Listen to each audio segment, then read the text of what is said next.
Hi peaches, it's Shaaba. Welcome back to my channel and thank you for clicking on another video. It's Monday and you know what that means. It is time for us to dive deep into the subreddit Am I the A-hole? Why? Because it's a little bit of fun, it's a little bit of juicy drama. We can hopefully help a couple people out whilst expanding our own mindsets along the way. What's not to love?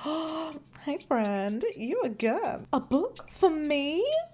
The Ogre, the Swamp and the Surf Shark? Let's go! Once upon a time, there was an ogre who lived in a swamp with a gorgeous boulder view. He never wanted to leave. He was doing some online shopping for candles and gumdrop buttons. Yes, the gumdrop buttons! When this annoying tiny man made a phishing attempt for his private information. The ogre was like, leave me alone, and the tiny man was like, only if you get me a princess first. So, scared of his sensitive information being leaked, the ogre went to rescue the princess. They were a bit shirty with each other at first, but when the ogre explained what was happening, the princess was like, babe, there's no drama here. You should totally check out my buddy Surf Shark. He swaps the real location of your devices for another one around the world, encrypting your data, keeping you safe from scamming and phishing attempts. She also told him that with Surfshark VPN, you could unlock content libraries from all around the world, no matter where you are. So they went back to the swamp to test it and spent the rest of their lives living happily ever after, buying all the candles and gumdrop buttons they could ever want. She also gave the ogre and all their peach friends this cute little QR code, or you can head to www.surfshark.com/Shaaba so that everyone can get 4 months free when they sign up themselves.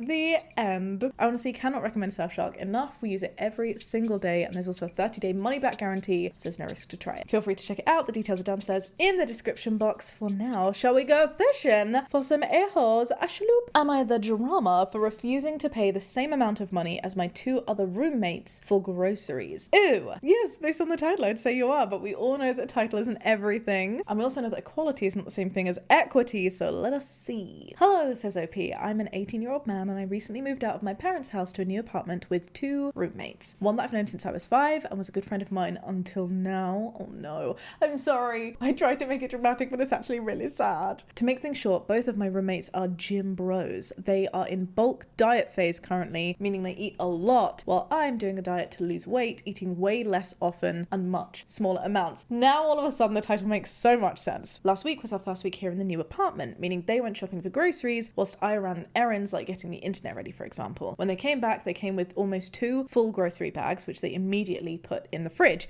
and they told me that I owed them $40 for my fair share. $100 for groceries for 3 people. I need more information. How long is it for? What were the groceries? $40 for like a week's worth of food maybe sounds like a lot, but not by too much. No, wait, hang on. It's dollars, not pounds, so $40 is going to be like 30. Yeah, that sounds about reasonable. Okay, but I'm making an assumption that it's for a week. Let's read on. I said fine, and I went on to see the receipt, which came off to $120, meaning that I'd paid a third. An equal split. I see you. I offered to pay it immediately, which they responded to with later, and I'm not sure why, but it gave me time to realise the idiocy. At the first mutual dinner that we did, I saw how much they ate, which is fine considering the fact that they're bulking, but I'd also like to mention that I am a celiac, gluten-free, meaning that I buy bread and pasta from my own money. I'm not complaining, just stating it, but they did include things like bread, pasta, and more things that I can't eat in my fair share. Okay. I see now why the equality in this situation isn't at all equitable and doesn't actually work for you. I offered to pay $30, which sounds fair to me but completely outrageous to them, claiming that it's not our issue that you choose not to eat or can't eat stuff with gluten.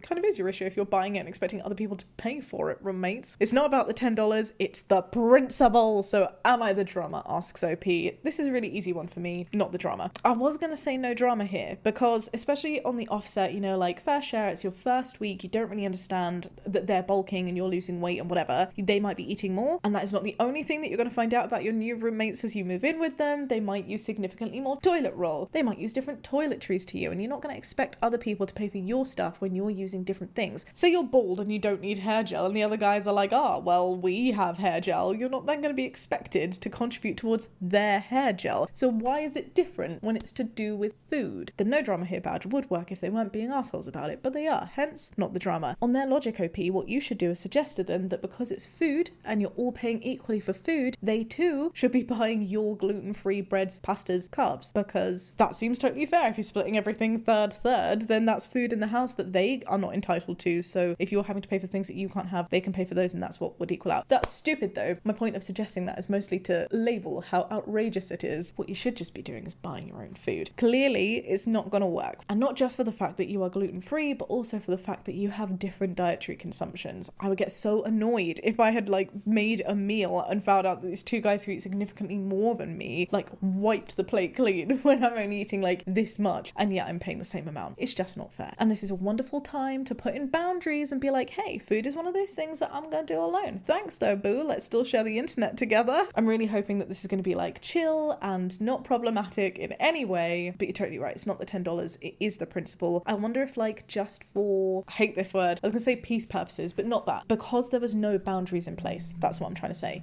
There were no boundaries in place. You went in this together. What I am trying to say is sometimes in these situations when things were not clear and there were not boundaries in place, the $10, which seemingly is not that big a deal to you, that's what you're suggesting at the end, right? When it's about small cheese matters like this, you can be like, okay, I will pay it on this occasion because I don't want to mess things up. I appreciate that it was unclear, but going forward now, we should just buy our own food. Like I'll sort mine out and you two gym bros sort yours out, and it's totally fine and there's no drama. And then that way everyone's kind of happy because it doesn't feel like you're going against an agreement that I know it wasn't your fault for like the miscommunication. It's nobody's fault. It was just assumption. So if you can treat that as a separate incident and make your boundaries going forward, I feel like that might help avoid any fallout, you know? Not the drama. You can tell them that you'll be purchasing your own groceries and they can buy their own. There's also an info request. Did they call you at the grocery store to find out what you wanted? And OP said, no, they did not. I'm not surprised at that, and I don't blame them for that. It's new. You're all new to this. You're just moving in. This is supposed to be like a fun moment, and it can totally still be fun. You just need to establish these boundaries because it's all new. Not the drama, but start the new rules now. Pay the $40 and then tell them that you're going to buy your own food because of your diet. Don't eat what they buy. Have a designated shelf in the fridge and cupboard for your own food. It's not your issue that they buy so many more groceries, and it doesn't need to be an argument. I love this. This is so true. This is a wonderful way, in my opinion, to minimize damage and to just keep things light, because like it doesn't need to be that big a drama, you know? Just like eat your little gluten-free sausage. Just pay the $40 and tell them going forward you're going to buy your own groceries and you won't split the cost. Tell, do not ask. Problem solved, not the drama. I actually really appreciate this statement here. Tell, do not ask. There are some cases in which this is absolutely necessary and very, very useful. Another similar saying, which Jamie likes to tease me about a lot, is ask for forgiveness, not permission, which I maintain. Absolutely, there are moments in which that is a really useful thing to do. Jamie's too scared to do that 99.9% of the time. But like sometimes you don't have to ask for either. If you just ask for permission for something that you don't need permission for, you should just do the thing and then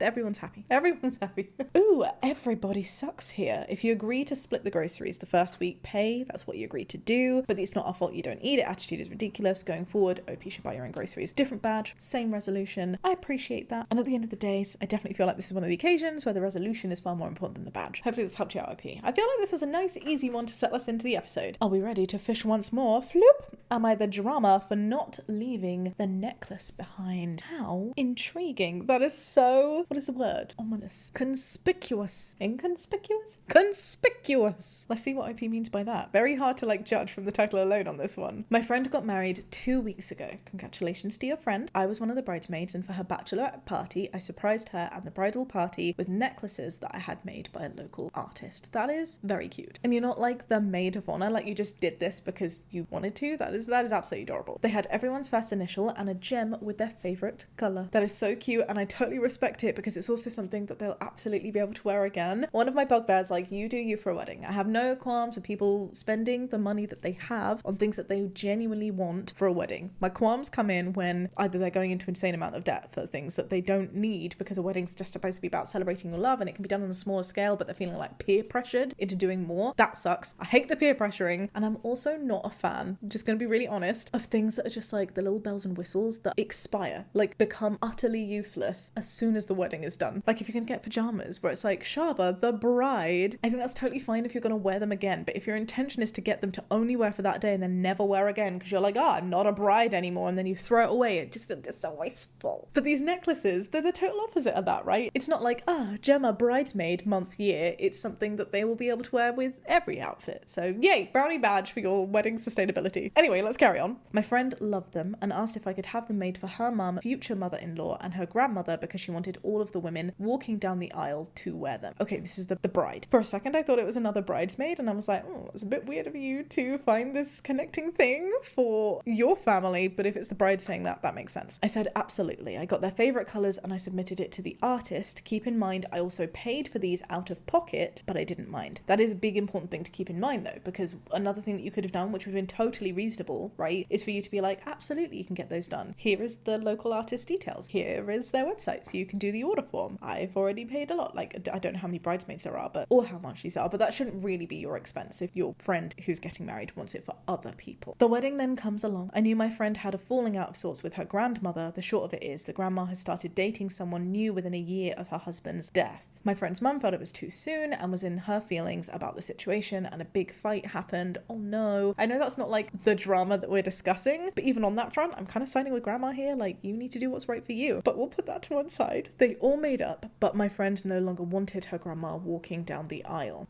So it doesn't sound like they've made up. The necklace was made weeks before the kerfuffle, and so I still brought it. And now the title makes sense. The night before the wedding, we all stayed at an Airbnb. I put out the boxes with everybody's necklaces so they could grab them before we left. My friend's grandma wasn't there, but I figured that the friend would grab it and bring it to the venue. As we were leaving to go to the venue, I hear her mum say something about just leave it, just leave it. Oh. I walk into the kitchen and the grandma's necklace is on the counter. My friend noticed me and asked if I'd be okay with us not giving the necklace to her grandma. I was a little taken aback and her mum stepped in and said, we're not taking this with us. Interesting. I pointed out that the necklace was already made and cost quite a bit, and her mum said no, she's not part of the wedding, she is not wearing it. My friend agreed and I said fine to end the argument. Here's the thing that's really getting to me. It's the fakeness, right? It's this idea that they all made up. They clearly have not made up. The other thing that I'm not gonna lie, I'm finding a little bit weird is the idea that you wouldn't give something to someone, but you would just leave it randomly in an Airbnb for the host to find. Like, you are leaving the place. You would take your stuff with you. It doesn't matter if you don't want to give it on to the grandma, but you should still take it, right? Am I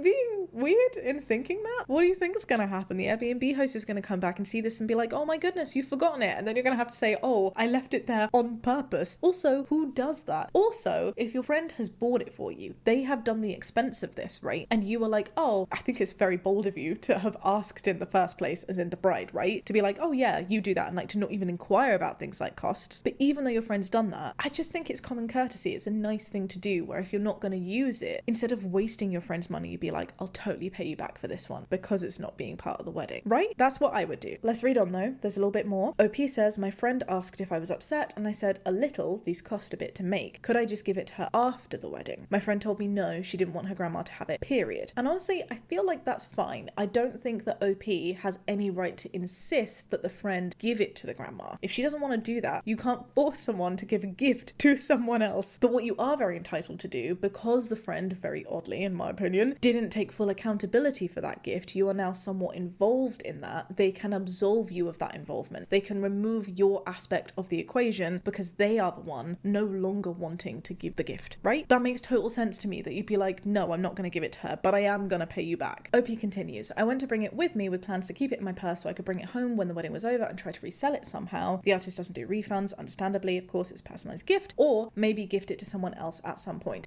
Hang on. I was going to say one of the things that you could do if it was a really common name, you know, like Mary, is you could be like, hey, is there any chance that you would take it back because then you can give it to someone else who will more than likely be ordering from you and may also have the same favourite colour, you know? I really want to understand the cost. I feel like that's a really important context that we're missing. Or maybe gift it to someone else at some point. That's also very fair for you to do. I understand why you don't just want to leave it there in the Airbnb. My friend's mum started yelling, leave it here, and I tried to explain myself, and my friend and her mum started insisting that I leave it there, convinced that I was going to give it to the grandmother. Okay, sounds like maybe there's a little bit of distrust between you, in the sense that they have been triggered and in this situation are not believing you when you're like, I'm keeping this for me, I just don't want my money to go to waste. I said I'm not, but I'm also not going to leave a $40 necklace. Dude, that is spenny. So you just like on a whim got one for mum and grandma and her too. No wait, mum, future mum-in-law and grandma. You spent $120 on these other people and then not letting you take the necklace back.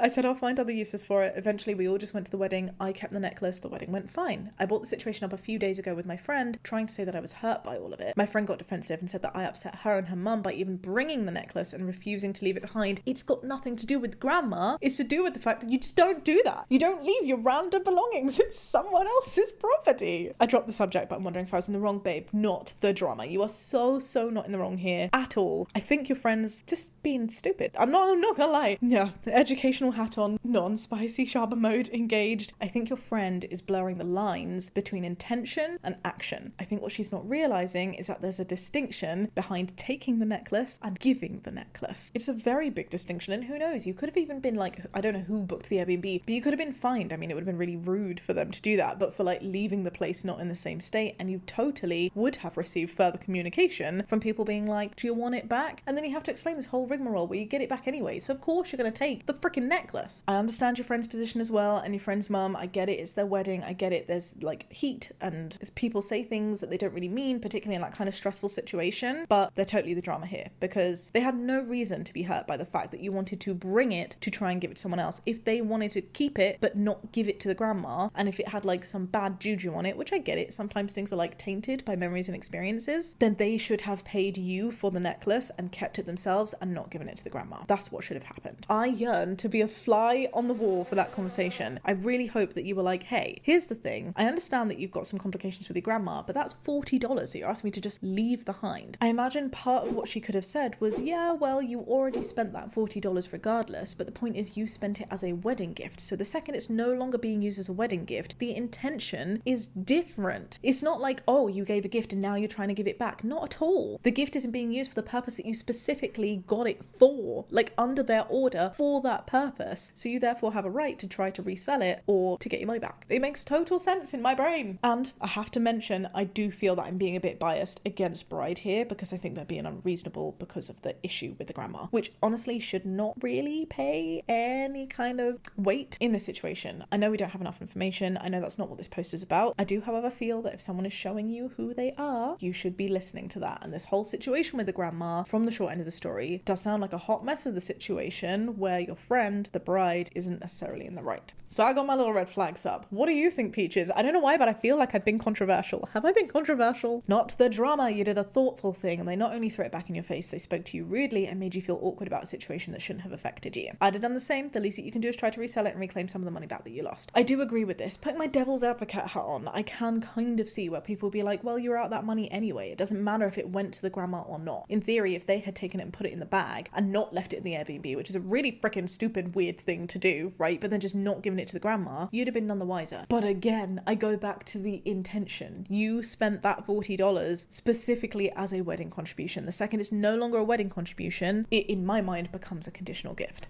Not the drama. Honestly, they should have paid you for it and left it at that. They allowed you to pay for all the extra necklaces, which was beyond kind of you, and you had every right to take it back to try to recoup the cost. You are the drama, says somebody else. Ooh, your friends are doing you a favour even by continuing to be friends with such a morally bankrupt thief. What? There is no reasoning on this. There is no justification for this badge. There are minus 37 points. I truly believe that this person is the mum. I definitely feel like someone has found OP's post who doesn't like OP, who isn't seeing things clearly, and who's trying to like be a little shit stirrer. I see you, I don't like you, in the bin. Woohoo! I mean, fair. If you want to provide a badge, you provide a badge, but you do not provide a badge and then give no justification, but then like shit talk on OP. I think that is so rude. That is not helpful. That is not in line with what this forum or what these invitations of advice are for. It's made me mad. Spicy Shaaba is re-engaged. Let's go. Flip. Am I the drama for using tough parenting on my son? Yes, you are. I'm kidding. Let's read it. I am a 39-year-old woman and I have two sons. My oldest son, 17, and my youngest son, 13, with my husband, a 14-year-old man. Did I say 14? 40-year-old man. When my oldest son was growing up, my husband and I were very strict. We thought that tough love and high expectations would make him strong and ready for life. Wow, can a lot of people relate to this? Now that he's older, he's really into fitness and personal success. He's become very critical of anyone who doesn't meet his standards, including me and his dad. Oh my goodness. This feels like a taste of your own medicine moment. Let's Let's read on. Recently, he told me that my attempts to show love and affection are pointless, and even called his father weak for not being tough enough. This really hurt my husband, who's always tried to support and guide him. To make things worse, my older son has started calling his younger brother pathetic for letting bullies push him around at school. No. He tells me that his brother should be tougher and not let people get to him, which upsets me a lot. Well, it sounds like you may have grown, right? Between your older son and your younger son. And it sounds like your older son has done exactly what you asked of him, which is to respond to the ways that you brought him up for your growth. I don't want to say I told you so. I don't want to do the whole Frankenstein, you made this monster metaphor, but I'm struggling not to. OP continues, he also refuses to celebrate his birthdays or special occasions. He won't accept gifts or even acknowledge them. And this makes it even harder because it feels like he's shutting out our attempts to show him that we care. I do have one question, and it's entirely fueled by personal experiences that I've had. Before we go too hard on this OP, I just want to make sure that we're fully informed. And one of my questions for OP would be, are you so certain that this is a result of your parenting? Is there a chance that there is an outside influence? Because, as I said, in personal experiences that I've had, I too have had people who have shut down, who are no longer celebrating things like special occasions, who are not accepting gifts, and it's coming from an external force. Because I do get the parenting can be very tough. However, this feels disproportionate as a response to your parenting alone, which is kind of what the post is insinuating. But let's read on. My older son is very close to my younger sister, his aunt. She is single and he turns to her for support and affection, valuing her praise more than ours. It hurts because he seems to find comfort in her that he won't accept from us. I mean, that does feel like your fault. You clearly were not there as a supportive person for your son, and now you're complaining that he's not coming to you. Let me get it right. You didn't show support or affection to your son. You grew up your son very strict. Your son has grown up responding to you not providing support and affection, and now you're annoyed that he's going to other people for support and affection. That sounds like a you problem. I've tried to be more supportive and loving, hoping to fix our relationship. Sometimes I even want to baby him and offer the nurturing that he might need, but he pushes it away. Probably because it feels very alien to him now, and he doesn't trust where it's coming from because that's not what he knows of you. He says that love and emotional support is pointless and only his achievements matter. And it really sounds like he's saying this to you because he's going for support and affection to his aunt. I wonder if he says the same things to her. I'm gonna guess maybe not. It's painful to see him reject our efforts and criticize his dad, who is genuinely hurt by his comments. So am I the drama? Oh yes. I'm gonna say you are the drama with condolences. That is my badge. I was considering the undeserved drama badge, but I do think that it is deserved. Oh, I hate to say, but I told you so. No, I hate to say it, but this definitely feels like one of those situations where you made your bed and now you need to lie in it, which is a phrase that I heard a lot from my very strict upbringing household. I've been in the position of the kid in this situation. I've seen this one specific household change. I've seen a parent figure grow, and honestly, parents so much better. And whilst I am of course a little bit bitter that I didn't get to experience that, I'm really grateful that other people have. At the same time, being super real, I do feel a level of resentment towards the parts of me that I had to unlearn through years of therapy and trauma healing, and it's not a linear journey. I'm not fully there yet, right? And that's not me not taking accountability. Like, I realize this is me, but it's also okay to take accountability and realize where things stem from, like where the root of personal flaws are. I'm definitely not 100% there, but we try. And in moments like this, I think it's really important to hold up a mirror and be like, hey babe, you did this. You made this happen, and sure, you can complain about it, but you do that whilst taking the accountability. Are you the drama for using the tough parenting? Yes. A part of me also feels the need to triple check that influence isn't coming from somewhere else. Maybe your son is being influenced by people online, like certain communities that I shall not name, that have these like very hard views that turn men in particular into not very nice contributing members of society. But providing that's not happening, you need to take accountability that this is what your son's like, because this is literally what you taught him to be like. You don't bake a cake and then get annoyed at the cake that's not a trifle. You did that. You did that. Going forward, seeing beyond the badge though, and hoping that there is some way to repair your relationship, I think it's nice. It's hopeful to know that your son does have some support elsewhere. Clearly, he goes to his aunt where he doesn't feel he can come to you. And as a parent, that would give me some kind of reassurance that he's getting that from somewhere. I'd be having chats with the aunt. I'd definitely be having chats with the son. I feel like a really honest conversation of, I'm really sorry for treating you this way. There are some behaviors in you that I wish you didn't have, and I totally take accountability for why some of those are there. And I hope that with time, we can build our relationship to have that trust where you can be more open with us. Because because maybe a part of him does genuinely think that it's only his achievements that matter. Or it could be that that's what he thinks you want to hear. Either way, you need to put in the work to allow that trusting relationship to happen again, especially because as the parent, right, you have that dynamic power imbalance where it's your move. Therapy, it's a wonderful thing, and I do feel like family therapy could be a great help on this occasion. You are the drama. You wanted him to be ready for life without you, well, you got it. The kid doesn't want or need you in his life because you and your husband were idiots and went too far with the tough love bull.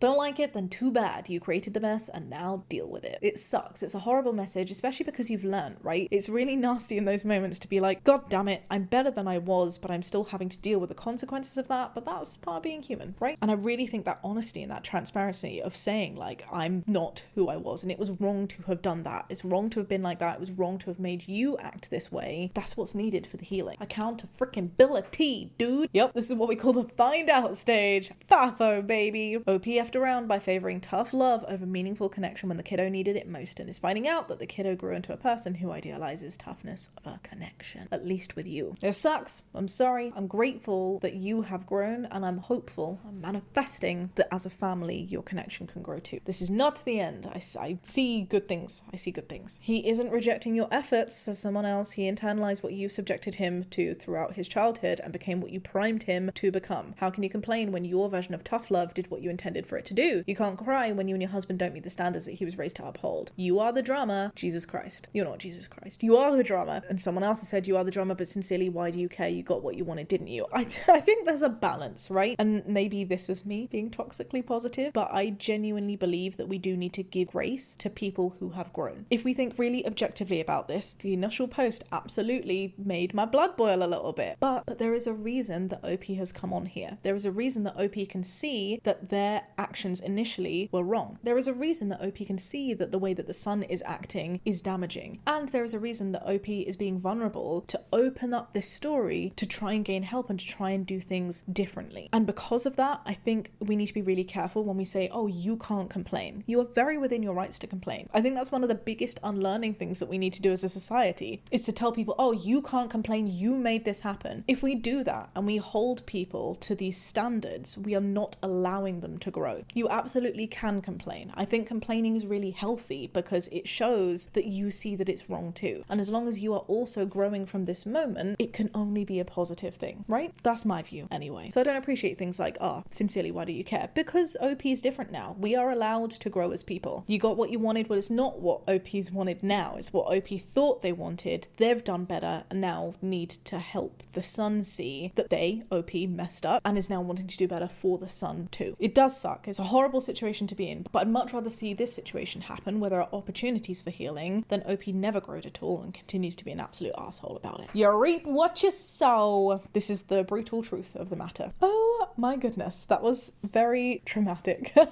Shall we do one more? One more, and this one, floop, is from Tommy. Just reminding you, Peaches, because it's a little bit new if you don't watch our podcast episodes, 1-800-DRAMA with Jamie, you too can actually submit your own Am I the Drama submission over on our website, shaabaandjamie.com. We've got a lot of submissions, so I figured that we would try and help some Peaches out too on our individual episodes as well. So Tommy asks, am I the drama for laughing at my friend's gender-neutral parent name? Interesting. Ooh, an LGBT plus one. Let's go. Hello. Hi, Tommy. I am a 25-year-old man, and I have a friend, Mandy, 22 NB. Maddie's expecting a child with their partner, 23-year-old MB, and as a non-binary gender non-conforming couple, they both decided they don't want to use gender terms like mum and dad and instead are looking online for gender neutral or non-gendered options. That's cute. I love that. I also want to shout out Ash Hardell, who's a gorgeous creator. I'm obsessed with their video style. I just think they seem like such a good egg, and they've been documenting and sharing their journey as a non-binary parents. I actually can't remember what terms they use for their little bubbers, but I have seen many a thread chain where people are like, what is the non-binary term for bride, groom, person getting married for XYZ, and I love the creativity that comes out of it, so love it. This is very cute. Anyway, let's carry on. Tommy says Maddie's partner decided on Noddy, whilst Maddie chose Potty. I don't know why they chose this. Hang on a second, I realise that I am now laughing, which is ironic considering the title. It's just Potty is a thing that babies use, right? So if you're growing up and you're calling yourself Potty, I would not want to think of what the connotations could be for said baby. That's only my consideration for the name, and now I'm nervous laughing because I feel like I've done something wrong. Let's continue with the post. Our friend group were all at a friend's house over the weekend, and someone asked Maddie how the baby prep was going, and that's when they told us about the terms. At first, a friend of ours and I laughed, thinking potty to be a joke, but they were serious. They asked why we were laughing, and as gently as I could, I explained what I thought would be the obvious issue with teaching a child to call you potty. Okay, I'm so glad I'm not the only one that thought that. Just objectively speaking, potty is a little bit funny. Only because it is a term used from people to go to the toilet. That's how you toilet train your kids. I've never seen it used as a term of endearment to a parent or guardian figure. I can see the cute element in it. I can also see the confusing element in it. Let's read on. Maddie insisted that it would not be a problem, but my friend and I disagreed. I told them that you can't send a kid to school and have them refer to their parent as potty, writing potty in place of mummy or daddy on cards, drawings, whatever, the kids come home from school with, and expect that other children won't laugh at them. The potty is literally what you poop in, and poop is always funny to kids. My friend said something similar. Maddie got quite quiet after that and didn't directly speak to me or our mutual friend for the rest of the day. Interesting. I feel like that's maybe worth unpacking a little bit at this stage. Obviously, I agree with your reasoning because I said it before I read that part of your post. I can see the potential obstacles with the term potty. However, you are not the parent. Is it fine for you to say something? Yes. Is it fine for you to insist that it not happen? No. And I'm not saying that's what you did, Tommy. I'm just trying to understand the lines within myself. I think it's fine to bring it up. I think it's a kind thing to bring it up because it may be something that Maddie has never thought of before. They may not have made the connotation between potty and potty, right? But at the end of the day, they are the parent. And there's also a balance, right, to be struck between offering advice and going too hard in and not allowing parents to parent how parents are going to parent. There are many questionable things that many parents do. And let me tell you that 99.9% of this are not coming from within the LGBT plus community, but our jobs at Friends begins and ends at providing advice, not enforcing onto other people. That's my first point. The second point that I just wanted to bring up is you've mentioned this in like a very literal way, which is helpful for the post, but I just wonder if maybe it came out a little bit harsh, because reading this now, being like, oh my god, your kids are gonna laugh. The potty's where you poop, dude. That's not what you should be called. Like, that's very different to being like, oh, but Maddie, potty is potty, and your kid might get confused and they might end up being teased for that. And that could cause all sorts of problems. So maybe you want to consider a different term? Like, that's a very different way of saying it. It's all about the delivery, baby. Let's read on though. 2 days later, Maddie messaged me thanking me for my honesty. They said that they thought about what I'd said, and whilst it was difficult to hear, they agreed with changing the terms and were now back to the drawing board. Okay, cute. However, Maddie's partner and Maddie's best friend have also been in touch with me to tell me that I gave them an unnecessary insecurity when the thought of being new parents is already stressful enough, and now they're trying to find a new gender neutral term to use and are apparently panicking that they're going to be the reason that the kid is going to be bullied in school. Whilst I admit that laughing might have seemed mean, although I did think it was a joke, I was genuinely trying to help. Now I wonder if I should have kept my mouth shut, so am I the drama? Okay, no, you are not the drama. I think if this message had just stopped with like going back to the drawing board, totally fine. And you know what, even if Maddie had decided to keep the name potty, that is also totally fine. I think it's really unfair for the partner and the friend to be saying to you that you are making things unnecessarily stressful. Their stresses are going to be stresses regardless. They are parents, and I think if they don't want to hear, like, they just want to be surrounded by yes men that say yes to absolutely everything. Yes men, another gender term. That say yes to absolutely everything they do, regardless of whether it's the right thing to do or not. That's not being a good parent. Being a good parent is being open to hearing other people's point of view and making a fully informed decision as to what is right for your child. And your outcome doesn't need to be the same as what the other person has said, but you can't be saying to other people, because you've thought of this, in my opinion, very reasonable point, right? And are literally coming from the point of safeguarding that child, and you had the bravery and the courage to tell them because that's a nice thing to do in a situation for your friend. You can't be mad at them for putting that on your plate. It was on your plate already because you chose a name that has opened up obstacles. Your friend was doing the kind thing by letting you know about it. And before it was too late, and before it got really confusing, when you already had a kid, when your kid's already out in the world and is going to be further confused if you have to change terms partway through, you know? Or even if you don't change terms, but you realize afterwards the connotations and you don't think about that in time, and so there's further obstacles still because your kid's being bullied, and if only you'd have known, right? Hindsight's a wonderful thing. Your friend is avoiding that being a possibility here by being truthful with you. So, not the drama. That is absolutely my badge. I say that with total conviction, and I wish you well, my loves. Gorgeous parents. You deserve to have wonderful names. If any peaches in the comments would love to suggest some NB alternatives to mummy and daddy, mum and pop, that sort of thing, that would be amazing. I know I'd love to see them. Of course, parenting is stressful, but you need to have a good support system around you, and sometimes, as Tommy has very wonderfully demonstrated in my opinion, that support is tough love, and it's honesty, and it's truth, and it's challenge, because that's how we help our loved ones grow. Ooh, do you agree, peaches? Let me know. If you enjoyed this video, give it a thumbs up, subscribe if you'd like to see more. Remember to be kind down in the comments, please. We are so close to 150,000 here on this channel. I would really, really, really love us to hit that goal, and most people who watch these videos are not subscribed. So if you'd like to click that little button, which is totally free for you to do and just really, really help support the Shaaba page, then please do so. For now, I will love you and leave you, and I'll catch you next time with another video. Remember, Surfshark is out there for all of your VPN needs too. Be kind and have a great day. Bye.